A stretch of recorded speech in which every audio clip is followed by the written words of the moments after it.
Baada ya kufanyiwa uchunguzi na kugundulika sababu ni nini, ndo matibabu yatafuata.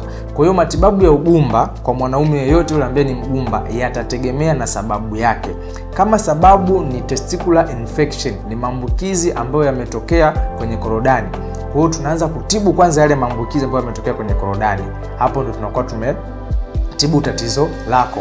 Kama tatizo ni labda blockage ya vas deferens, kwamba ile mirija yako ya kusafirisha mbegu imeziba, kwa hiyo itabidi uzibuliwe ili mbegu ziweze kupita. Kwa hiyo matibabu yote yatategemea na sababu yako, na matibabu ya ugumba yatakuwa katika level 3. Level ya kwanza itakuwa ni level ya saikolojia yako wewe kama mwanaume ambaye ni mgumba, lakini level ya pili itakuwa ni level ya matibabu kwa njia ya dawa, inategemea na sababu, most probably kama sababu yake ni infection.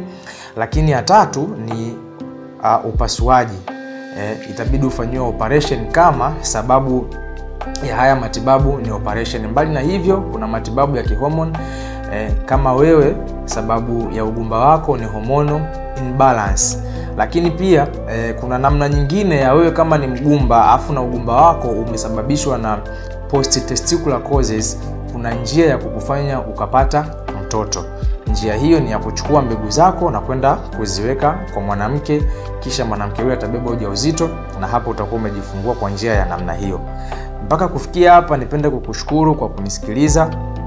Mungu akubariki sana, asante.